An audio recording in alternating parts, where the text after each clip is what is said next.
Hola, bienvenida a este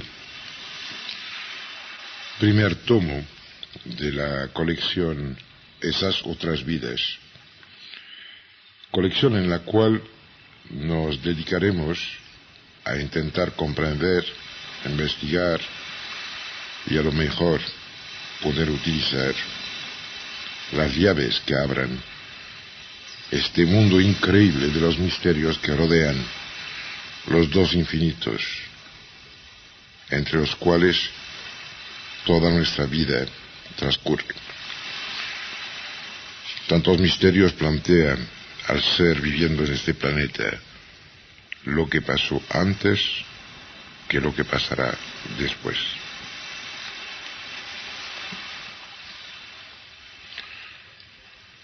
Esta cinta está más claramente dedicada a intentar comprender quiénes son los que hablan dentro de nosotros con nuestras bocas, porque a pesar de la fantástica soberbia con la cual consideramos nuestra actuación vital,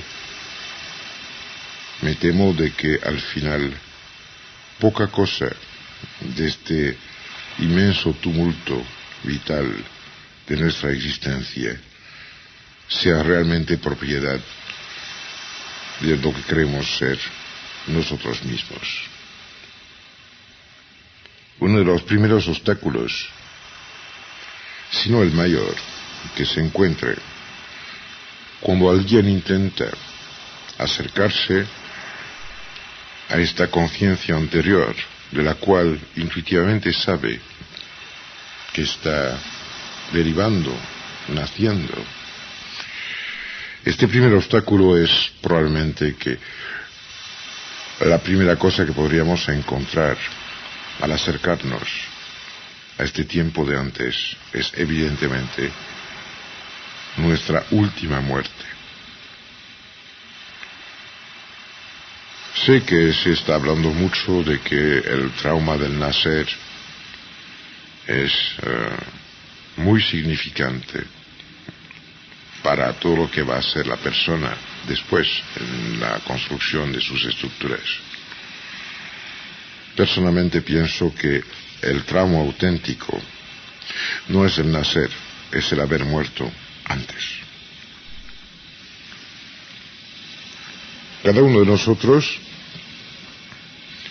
prestando un segundo de atención a lo que es su persona, su cara, su manera de vestir, de actuar, de comer, de acercarse a los demás, de mover los brazos, las manos, de pasar por la calle, a veces de tener reacciones instintivas,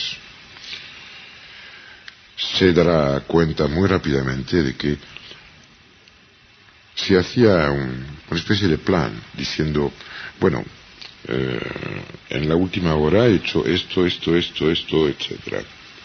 Y que prestaría un poco de atención a lo que puede observar de su padre, de su madre, de su abuelo, de su abuela, ojalá de su bisabuelo o bisabuela.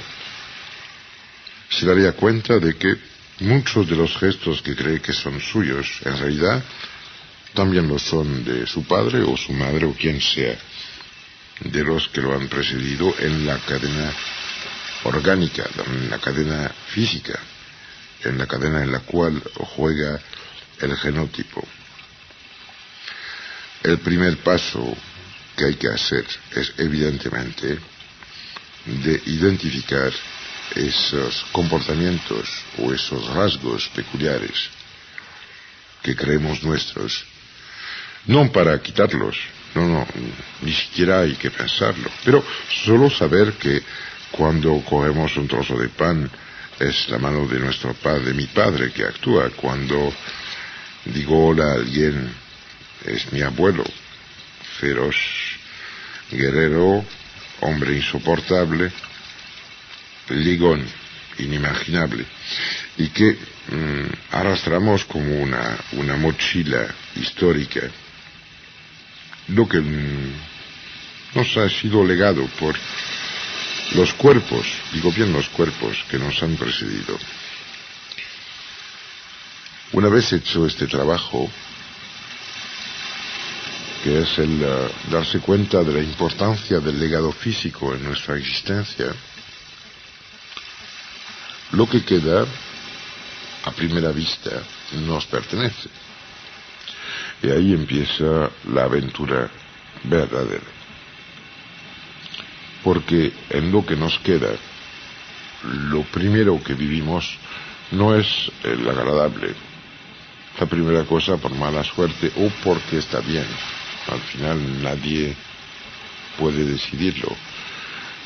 No es el contenido de los momentos de felicidad, de intensidad,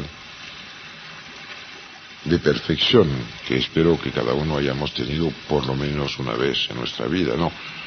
Lo que viene primero cuando nos examinamos son los fallos, los dolores, las molestias, las imperfecciones, que evidentemente solemos vivir al primer grado, como una alteración de lo que podríamos ser. La buena postura no es esta. La buena postura es decir, cada cosa que yo noto como desagradable es en realidad un indicio, una señal de lo que no tendría ser, sino de lo que soy. Lo que estoy notando es la diferencia entre lo que estoy realizando y lo que realmente es mi deber y mi destino de manifestar. Me doy bien cuenta de que a lo mejor son trivialidades las que estoy diciendo, pero para llegar a la puerta de nuestro templo interior no hay duda ninguna de que haya que empezar por el primer escalón. Los que intentan saltar inmediatamente hacia una meta incomprensible, hacia un destino soberbio, se quedarán donde están. La primera llave hacia la eternidad es la humildad.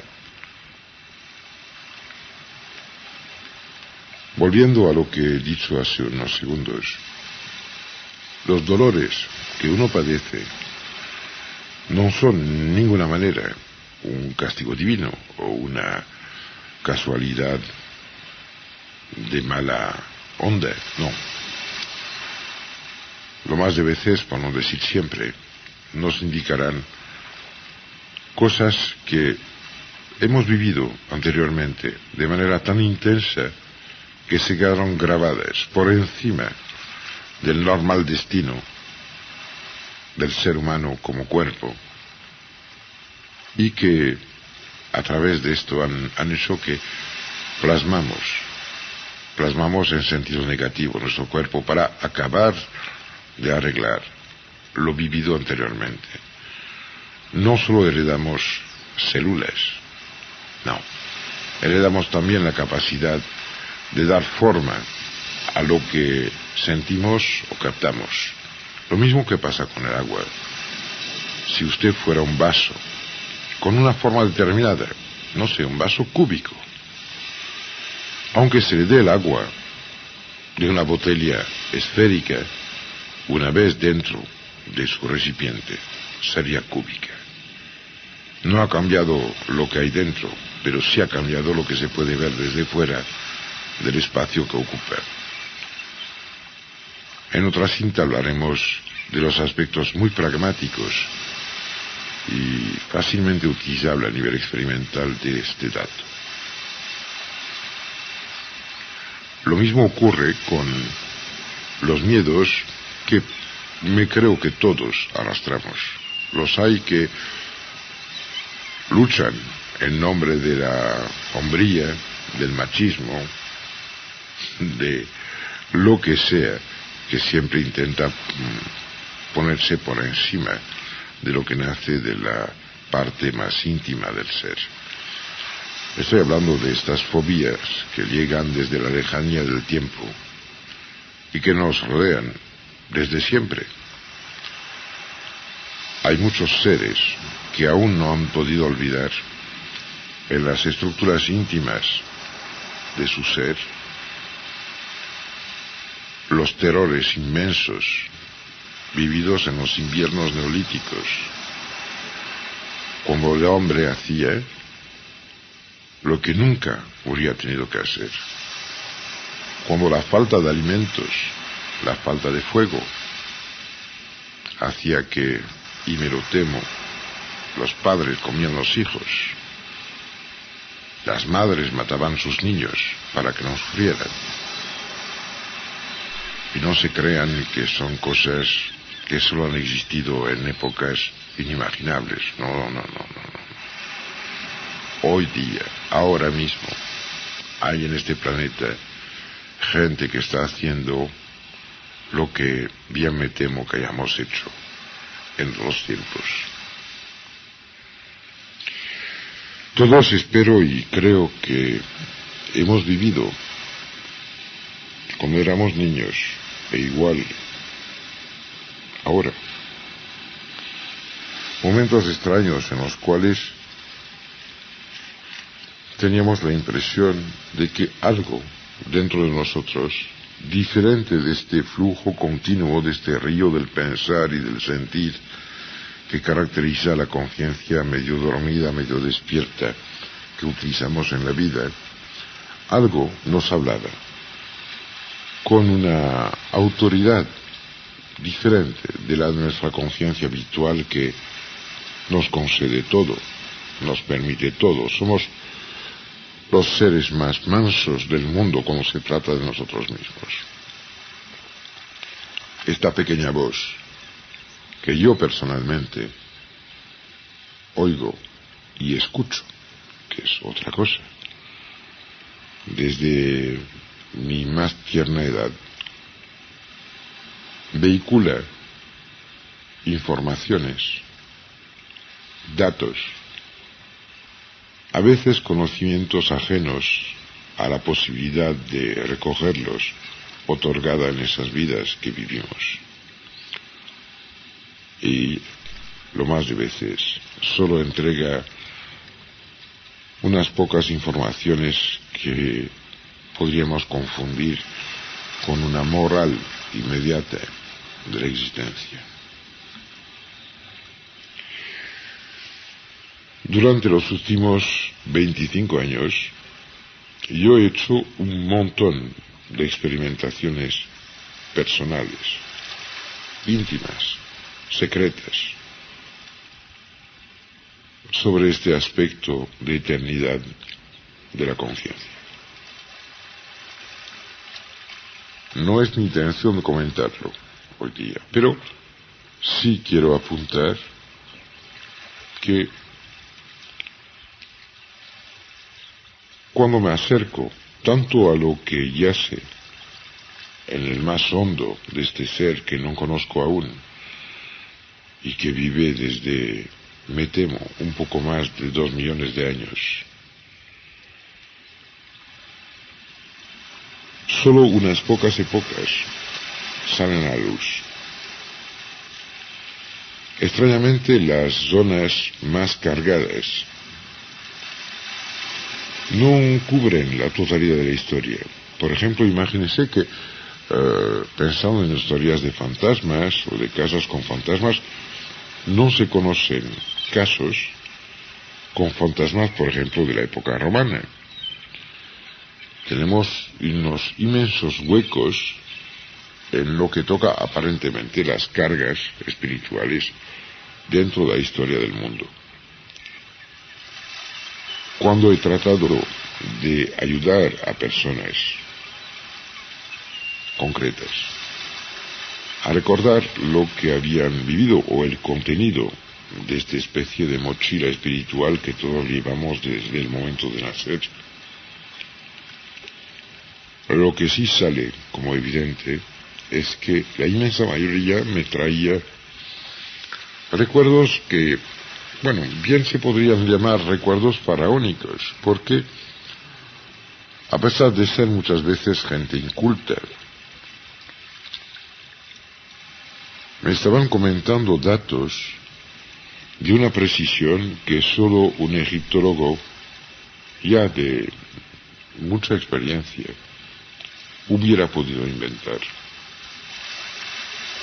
hasta el punto extremo en el cual he tenido dos personas que llegaron a verbalizar unas frases que me costó un poco más de 2 años aclarar. Quiero decir, llegar a encontrar a alguien en el Cairo, a través de un amigo que se llama Khaled, que pueda decirme lo que querían decir. No sé qué opinar, perdón, realmente sobre esto,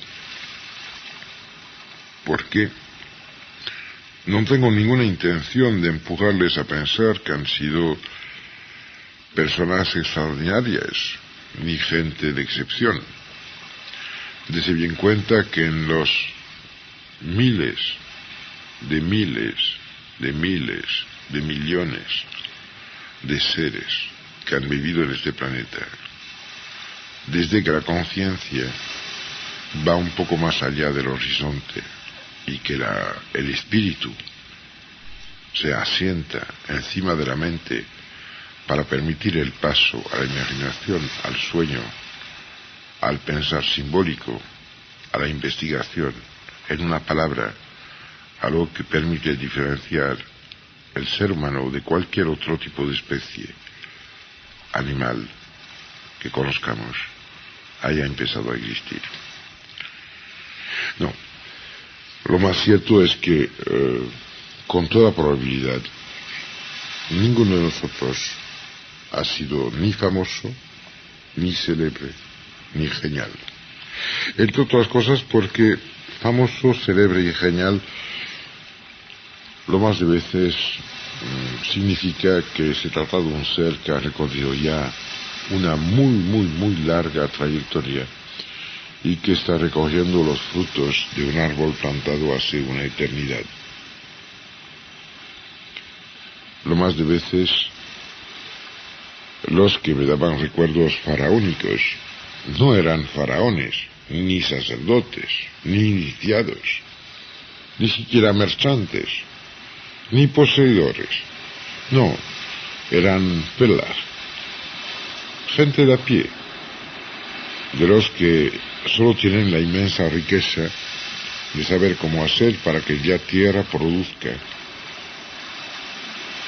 los milagros que nacen de su seno, como alguien se ocupa de lo que es realmente el destino de la materia, dándose cuenta que cuando algo de tierra se transforma en planta, ya se anima.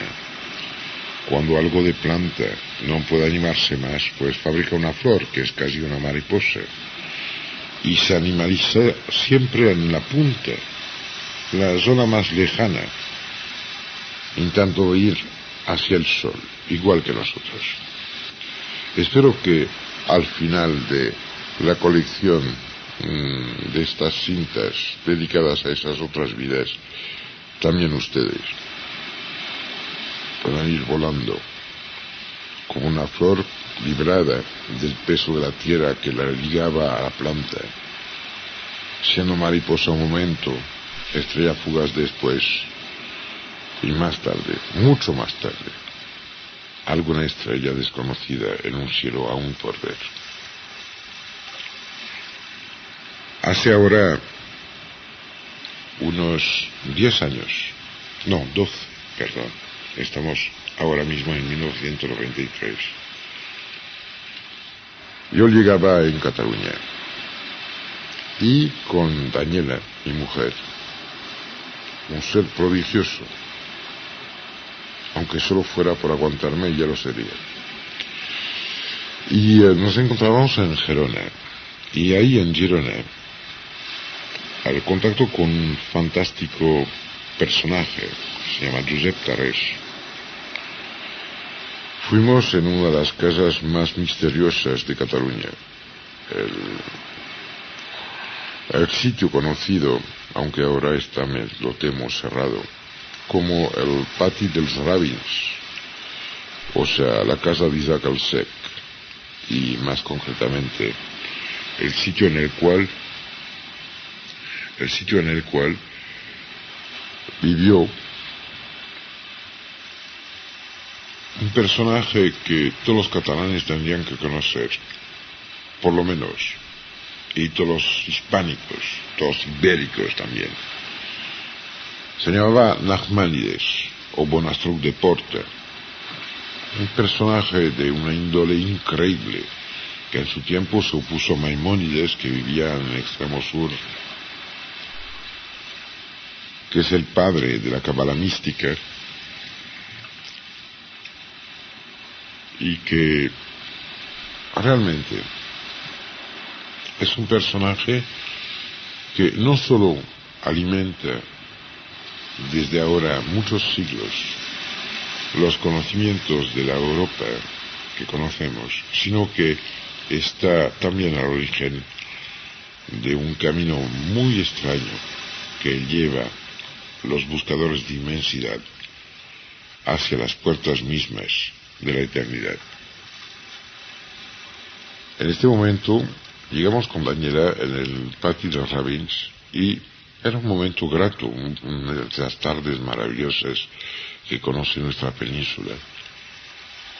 Había un jazmín y un rosal gigante, y de repente mi mujer, la fantástica Daniela, se puso a llorar como nunca la había visto llorar. Josep Tarrés y yo intentamos acercarnos para tranquilizarla sin saber de qué iba la historia. Y no había manera. Al cabo de unos segundos,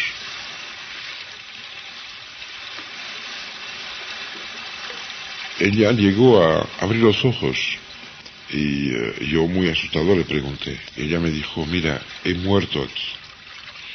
Fue una experiencia no terrorífica, pero de una densidad absolutamente alucinante. Porque hice el posible y el imposible para parar esta especie de accidente espaciotemporal que estaba ocurriendo. Y una vez tranquilizado y que ella había vuelto, le pusimos agua fría en la cara, le hice tomar una copa, encendimos muchas luces, etcétera, etcétera. Y ayudado por Josep Tarrés y su mujer Pia Cruzet, la escultora, la rodeamos e empezamos a hablar.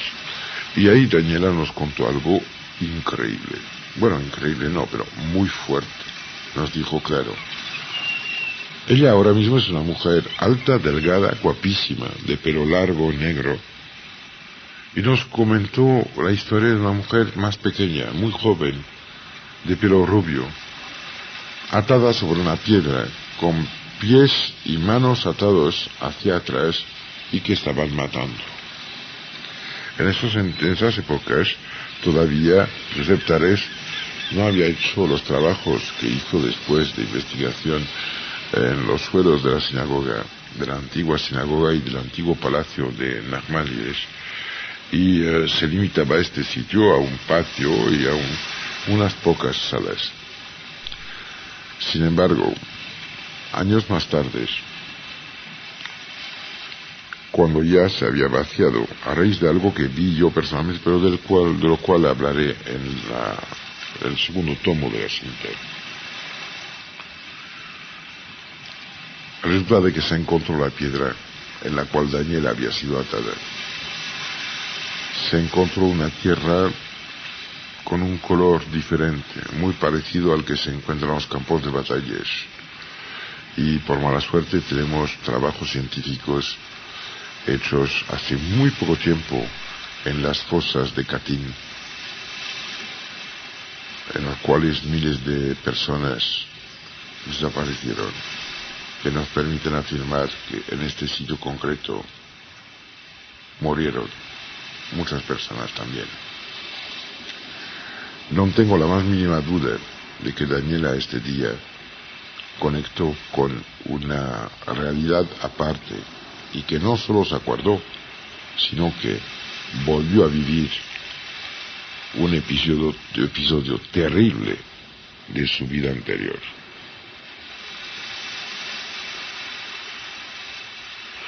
No quiere decir que siempre sea más fácil recordar el terrible. La cosa es que si usted mira el Pirineo, verá antes las montañas que sobresalen que las colinas que las precedan.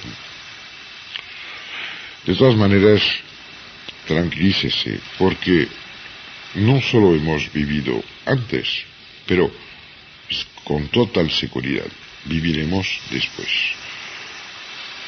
En los años 60 yo conocí a un personaje prodigioso. Se llamaba Jacques Bergier. Junto con Louis Pauwels, Jacques Richaudot y muchos otros, entre los cuales un niño un poco tonto, con barba, que era yo, estaba trabajando.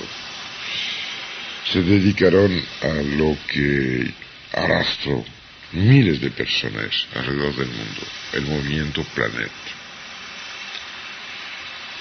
Jacques Bergier, seguido muchísimo tiempo después por un prodigioso físico teórico que se llama Olivier de Beauregard, decía que el tiempo corría en las dos direcciones, del futuro al pasado y del pasado al futuro. Y concretamente, antes de morir en Ginebra de un cáncer en la casa de su hermana, Isabelle Vishniac, Jacques Bergier comentó de que había tenido unos sueños en los cuales sabía que él iba a vivir en el tercer milenario, que sería técnico, se veía delante de una máquina que empleaba unas tecnologías que él desconocía, pero que en el momento del sueño despierto que tuvo, comprendió y sabía que eran geniales. Es algo muy importante saber esto, porque de paso, y como un inciso, probablemente que nos permitirá entender lo que son los verdaderos videntes.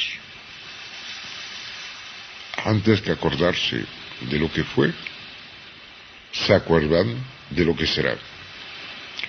Y no es ningún juego de palabras, porque existen incluso los trabajos muy serios desde el punto de vista matemático y físico teórico que permiten no entender, pero por lo menos molestar la mente, implicando de que pueda existir un tiempo inverso. Esto también nos permite entender a lo mejor, o aceptar, la existencia de estos personajes prodigiosos, conocidos como profetas, los oficiales y académicos recogidos en las Biblias de todas las religiones, y si digo Biblias es porque Biblos es el nombre de una ciudad en la cual se embarcaba y se vendían los materiales que permitían escribir. Vuelvo a decir que en todas las Biblias de todas las religiones y tradiciones del mundo consta la existencia de profetas, o sea, que gente que antes que las cosas ocurren pueden decir o anunciar lo que va a pasar. No estoy hablando de ningún Nostradamus, aunque habría mucho que decir sobre él. No, estoy solo hablando de una cosa muy concreta. Lo mismo que lo que somos está marcado por la sombra proyectada, por lo que fuimos. Nosotros marcamos lo que seremos, y algo dentro de este misterio gigante que todo ser lleva dentro de él apunta hacia el infinito del pasado y el infinito del futuro. Ahora, antes de pasar a la otra cara de esta cinta, vamos a coger un minuto de tranquilidad con el Mediterráneo.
Hola.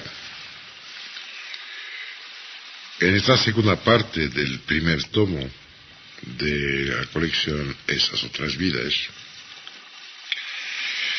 vamos a intentar afinar un poco los datos y los conceptos que vamos a manipular.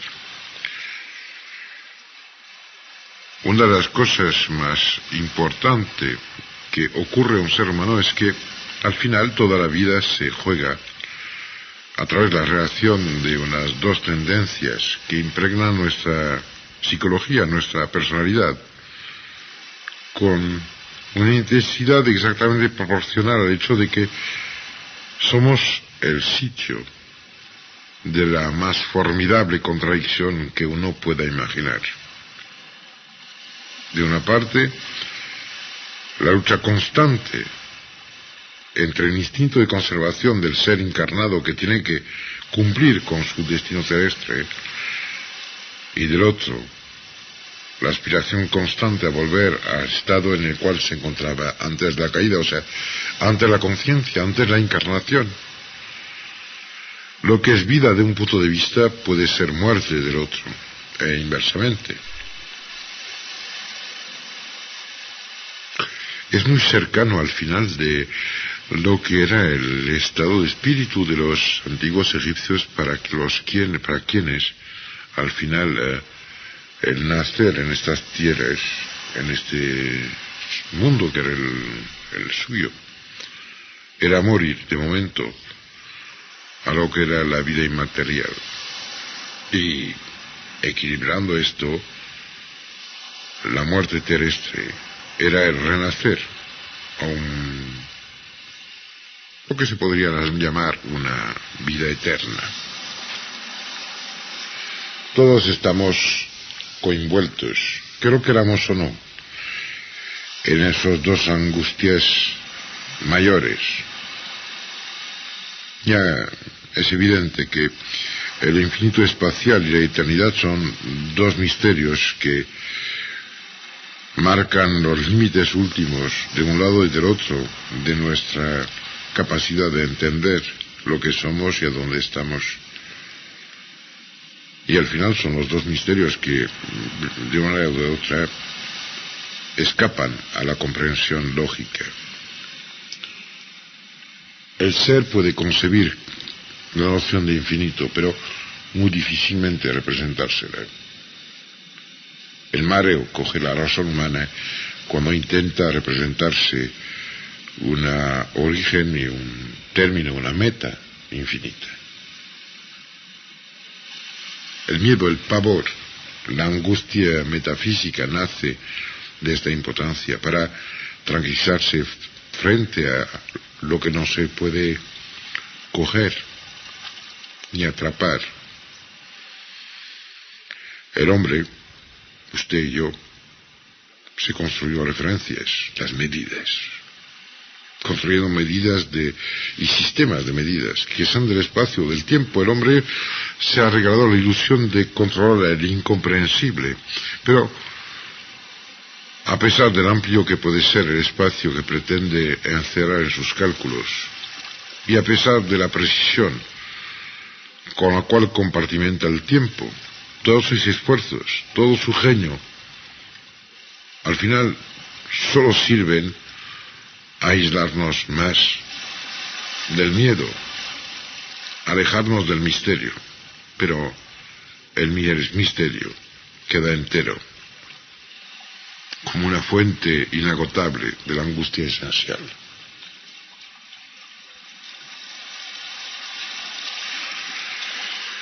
No tengo ninguna intención de comunicar ni contaminaros con una forma imposible de encerrar del miedo. Es exactamente el contrario. El camino hacia lo que fuimos solo sirve para dejar de estar controlados y manipulados y encerrados y limitados por este miedo terrible a acabar una vez. Imagínese que de repente no tema de morir porque ya ha muerto 2500 veces. Imagínese que el final no sea ninguna cosa angustiosa. Imagínese que será solo un paso más en un camino eterno. Imagínese también, y esto es muy importante, que muy probablemente seguirá estando al lado de los que quiere. Claro está, tendrán otra pinta, otro nombre, otra relación en lo que es la estructura de los legados biológicos. Su madre será su hija y su padre su nieto. Bueno, pero al final, ¿qué importa? Imagínese un segundo, una vida sin miedo. Una de las cosas que más me han conmovido en todos estos años de investigación ha sido probablemente el hecho de darme cuenta que existían épocas ciegas, oscuras, calladas. Épocas en las cuales casi nadie, por lo menos en los que yo he tocado, y claro está que mis experimentaciones tuvieron lugar en nuestro ámbito occidental, tanto espacialmente en la geografía como limitado en la cultura. Pero no he encontrado gente que se acordase, por ejemplo, de una vida en el siglo VI de nuestra era en Irlanda, o en Auvernia, o cerca de Cáceres, ¿por qué no? O Dios sabe por qué en Montserrat, Barcelona, o en Narbona. Al final es una especie de hueco. Algún día tendré que investigar más finamente lo que quieren decir esos silencios de la historia y de la eternidad.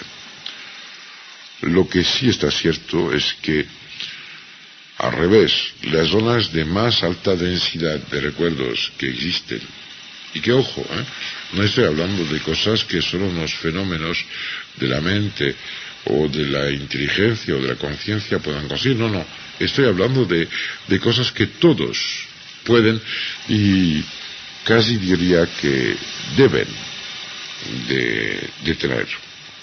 Pues lo más frecuente son recuerdos que ya hablé en la otra cara de esta cinta de tiempos faraónicos, y la otra tiene que ver con esos 400 años en el cual en la época medieval tuvo lugar el auge más grande de la alquimia. Lo que sí resulta, cuando uno se para con tranquilidad y honestidad a contemplar esos datos, es que esas épocas tienen en común una cosa: utilizar un lenguaje simbólico. El entendimiento no es inmediato, presupone que cada uno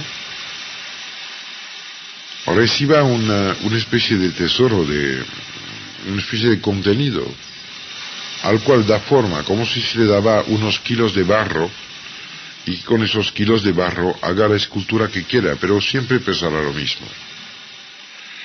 Creo que dentro de la alquimia, de la gran tradición alquímica, no hablo de los fantasmas que siguieron ni de los que actualmente están indignando una que otra parida a los pobres compradores de libros, han tocado a lo que probablemente podríamos llamar la lengua de la eternidad, porque tratan con estructuras simbólicas del ser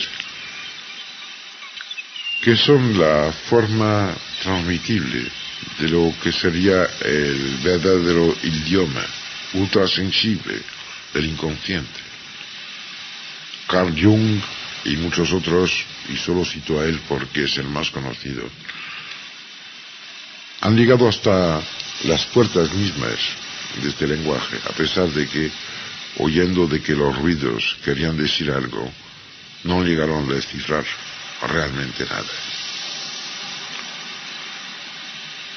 hablando de esta lengua de la eternidad,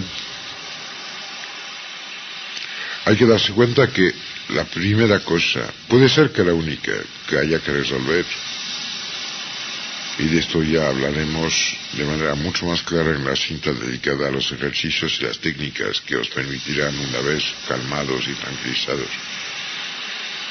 recordarse de, no todas, pero espero que por lo menos unas que otras de sus anteriores vidas. Hay que darse cuenta que el paso en esta tierra ignota y desconocida que separa la conciencia limitada en el tiempo de una vida de lo que fueron las otras vidas está conocida desde miles de años. No puedo resistir al hecho de citarle una muy pequeña parte del libro de los muertos egipcios. Perdónenme. En el capítulo 78 se dice: me adelanto hacia los lugares en los cuales, dentro de los espacios eternos, se ven de todas partes las huellas del derrumbo de los mundos. Son frases poderosas. Son frases poderosas. Realmente hay que darse cuenta que todos los que han notado esta indecible nostalgia de otros tiempos, otros espacios, que de vez en cuando, a veces muy a menudo, son presa de emociones descontroladas, sin que sea posible de saber si son positivas o negativas, ni de dónde salen, ni a dónde van. Todos esos sensibles que van como ciegos en un museo de pintura, que somos ustedes y yo, evidentemente. No pretenden ser nadie excepcional. Tendríamos que pensar en una cosa de la cual no se habla nunca. Muchos están hablando hoy día de que otras vidas, vale. Pero, ¿y qué pasa entre vida y vida? ¿Qué hay en este hueco que separa las palabras del gran texto que escribimos a lo largo de los milenios? ¿Qué hay ahí? Pues lo que tendrán que resolver, porque es un texto imposible de entender si no se resuelve esto. Lo que hay entre una y otra palabra del gran texto de sus existencias es este miedo que les impide habitualmente actuar, que les bloquea, que hace que odian a gente que no han hecho nada, o que quieren a otros que no se lo merecen, que tengan ganas de cosas que tendrían que odiar, o que odien cosas que realmente están hechas para ser amadas. O sea, tienen que darse cuenta, como yo he tenido que hacerlo, que lo que decía el libro de los muertos, pues describe lo que separa una y otra palabra de la gran frase de nuestra existencia, porque el existir empezó hace varios millones de años. También de esto hablaremos en otra cinta, y no está acabado con lo que estamos y que queremos ser hoy día. ¿Sabe? Esta puerta marcada por el miedo que tenemos a acordarnos. Acuérdese de la primera cara de esta cinta. La primera huella es la de la muerte anterior. Esto es lo que ha hecho nacer el concepto del guardián, el que impide el paso a los que no están habilitados para saber. Al final, el guardián es la noche y las tempestades, que cada uno integra a su memoria eterna y que es lo que impide el acceso a la memoria total.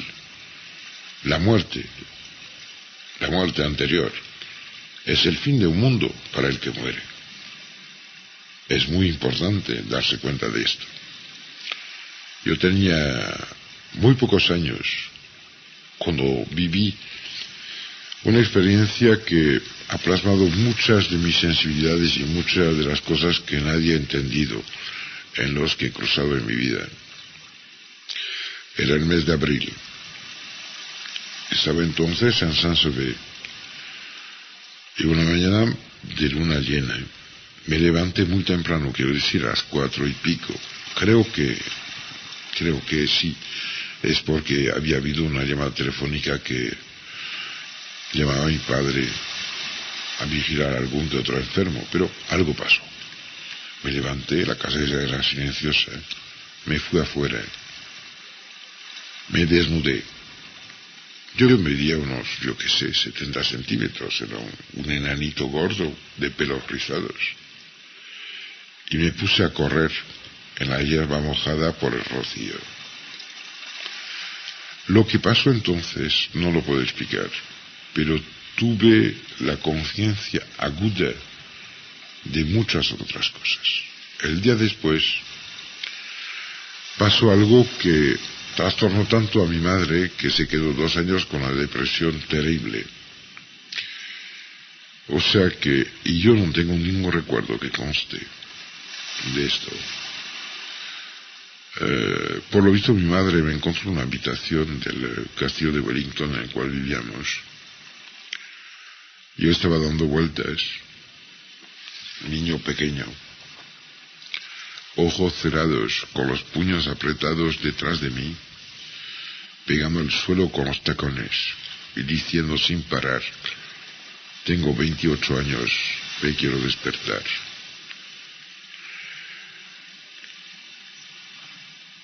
¿Sabe?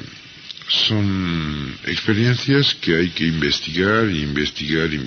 Nadie puede transmitir a nadie el contenido de sus experiencias, pero pienso que el testimonio, la huella de algo vivido por otro, en nombre de este amor que tendría que unir a todos los humanos, puede permitir entender alguna que otra cosa de los misterios que nos habitan. Antes de acabar esta segunda cara de esta cinta, me gustaría darles algunos consejos muy sencillos.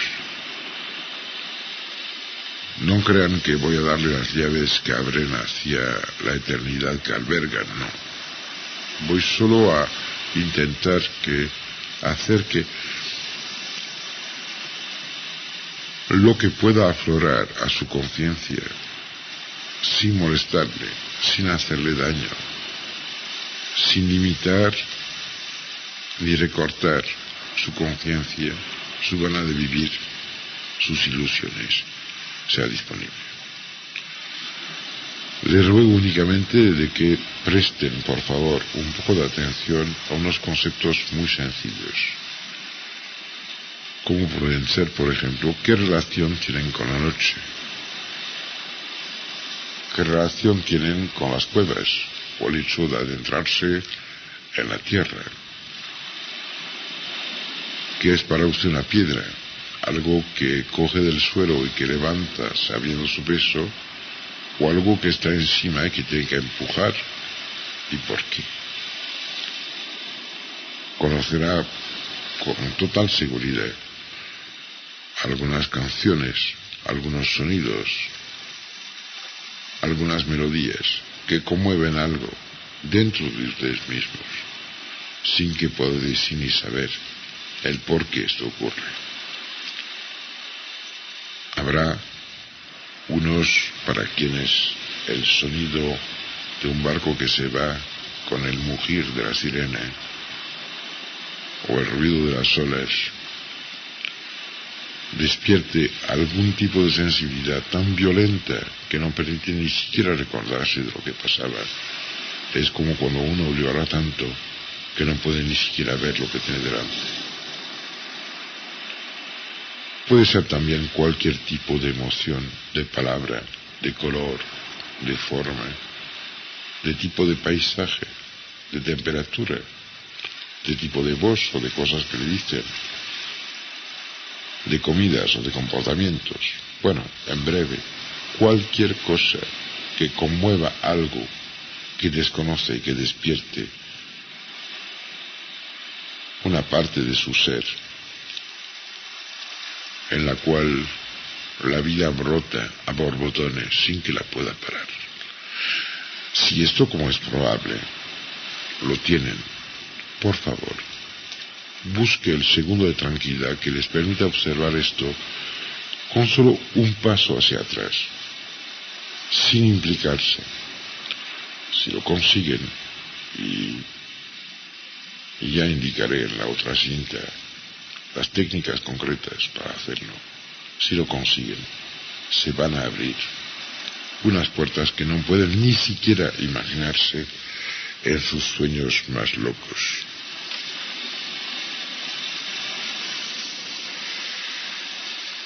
Antes de acabar esta segunda cara,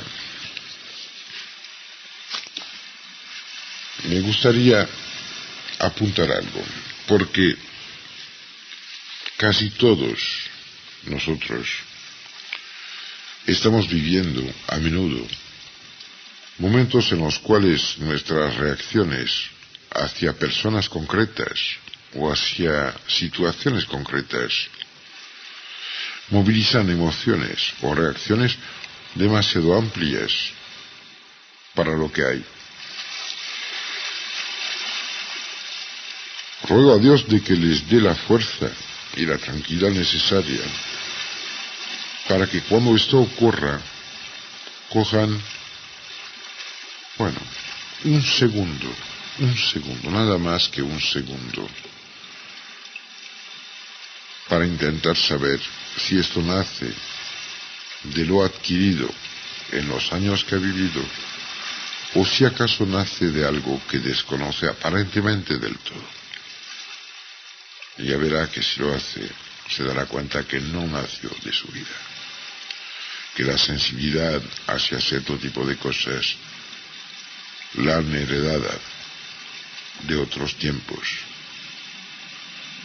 otras vidas, otros paisajes, otro mundo.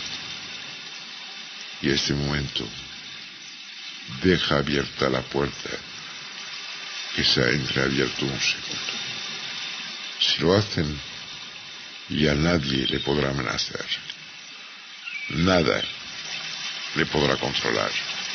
No habrá fuerza en el universo que pueda obligarle a nada, porque nada le podrá dar miedo nunca. Como el tiempo no tiene límite ni hacia atrás ni hacia adelante, ya todo lo que son las fuerzas que nos obligan, nos constriñen, nos chantajean, dejan de tener sentido. Podría hablar llenando el tiempo de esta cinta, pero me gustaría de que ahora se pusiesen tranquilo, respirando con paz, escuchando las voces que nacen desde el más hondo de su ser y dejando que este ruido del mar les acompañe con la misma tranquilidad de la eternidad.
amigos,